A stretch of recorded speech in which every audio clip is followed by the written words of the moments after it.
नमस्कार. अभ्यास माझा या यूट्यूब चॅनलवर आपले स्वागत आहे. आज आपण इयत्ता 5वी विषय मराठी प्रिय बाई हा स्वाध्याय पाहणार आहोत. प्रश्न 1. एका वाक्यात उत्तरे लिहा. 1. पत्र लिहिणाऱ्या मुलीचे नाव काय आहे? उत्तर. पत्र लिहिणाऱ्या मुलीचे नाव उर्मिला माने असे आहे. पत्र लिहिणाऱ्याचे नाव पत्राच्या शेवटी उजव्या बाजूला असते. 2. पत्र लिहिणाऱ्या मुलीचे नाव तुम्ही कशावरून ओळखले? उत्तर. पत्र लिहिणाऱ्या मुलीने स्वतःचे नाव पत्राच्या शेवटी उजव्या कोपऱ्यात लिहिलेले आहे. 3. उर्मिला आनंदाने का उडाली? उत्तर. टीव्हीवरच्या बातमीत आदर्श शिक्षक पुरस्कार घेताना उर्मिलाला तिच्या बाई दिसल्यामुळे ती आनंदाने उडाली. 4. उर्मिला सध्या कोणत्या वर्गात शिकत आहे? उत्तर. उर्मिला सध्या 5वीच्या वर्गात शिकत आहे. 5. उर्मिलाने कोणत्या वर्गाच्या आठवणी पत्रातून कळवल्या आहेत? उत्तर. उर्मिलाने 3रीच्या वर्गाच्या आठवणी आपल्या प्रिय बाईंना पत्रातून कळवल्या आहेत. 6. उर्मिलाचे बाईंच्या घरी येणे जाणे होते हे कोणत्या वाक्यावरून कळते? उत्तर. तुमच्या घराबाहेरचा गुलमोहर आता किती मोठा झालाय या पत्रातील वाक्यावरून उर्मिलाचे 3रीच्या बाईंच्या घरी येणे जाणे होते हे कळते.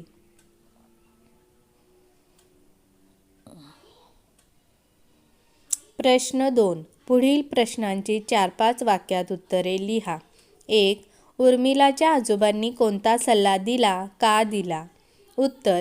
बाईंना आदर्श शिक्षक पुरस्कार मिळाला म्हणून उर्मिला अभिनंदन करण्यासाठी बाईंना फोन लावत होती. पण फोन लागेना. तेव्हा आजोबांनी उर्मिलाला सांगितले की फोनचे काही खरे नाही, त्यापेक्षा बाईंना पत्र लिही. हा सल्ला आजोबांनी उर्मिलाला दिला, कारण पत्र बाईंना कायम आठवणीत राहील.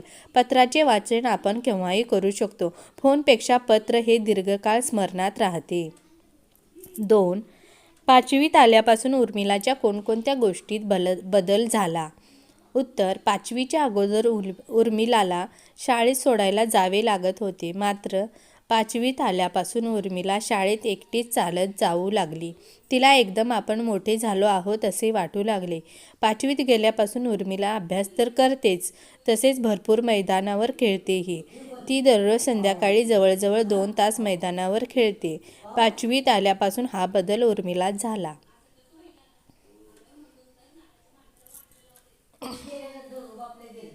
3.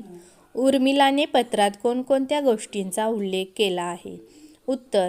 उर्मिलाने पत्रात बाईंना गाऊन शिकवलेल्या कवितांचा व स्नेहसंमेलनात बाईंनी बसवलेल्या नाटकाचा उल्लेख केला आहे.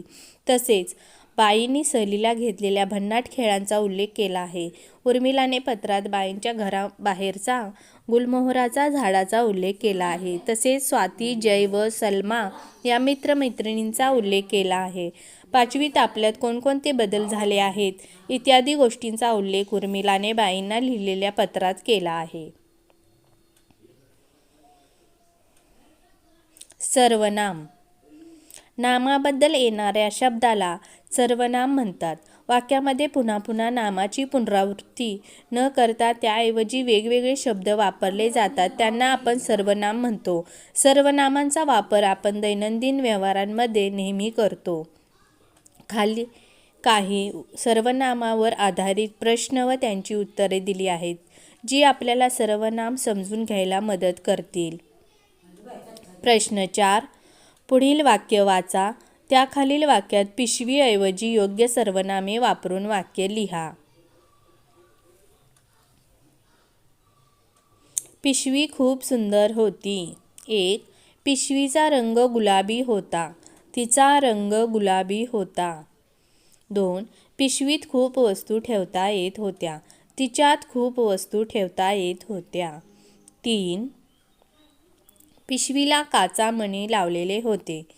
तिला काचामणी लावलेले होते. 4. पिशवी माझ्या मित्रमैत्रिणींना खूप आवडली. ती माझ्या मित्रमैत्रिणींना खूप आवडली. प्रश्न 3. पुढील संवाद वाचा. सर्वनामांना अधोरेखित करा. नीता, आज आपण झोका खेळूया. मंदार, दादा तू पण चल ना. दादा, मी नाही येणार, मुग्धाला ने. मंदार, ती आणि आत्या बाजारात गेल्या आहेत. दादा, त्या आले की तुम्ही खेळा. नीता, आम्ही नाही खेळणार तू आल्याशिवाय. वरील वाक्यात आपण, तू, मी, ती, त्या, तुम्ही, आम्ही इत्यादी सर्वनामे आले आहेत. वरील सर्वनामे दाखवण्यासाठी ती ठळक केलेली आहेत.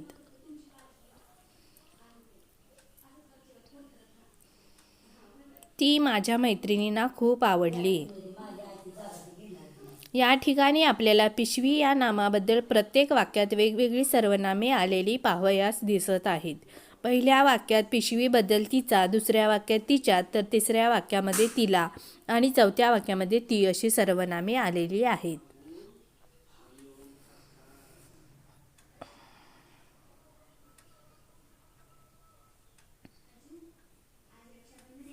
प्रश्न 5.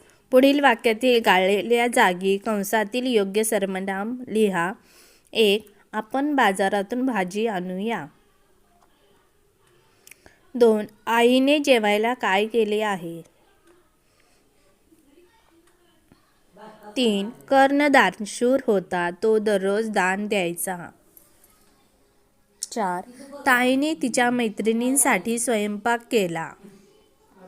5. आज आम्ही खूप मजा केली. 6. रमेशने त्याच्या मित्रांना वाढदिवसाला बोलावले. धन्यवाद.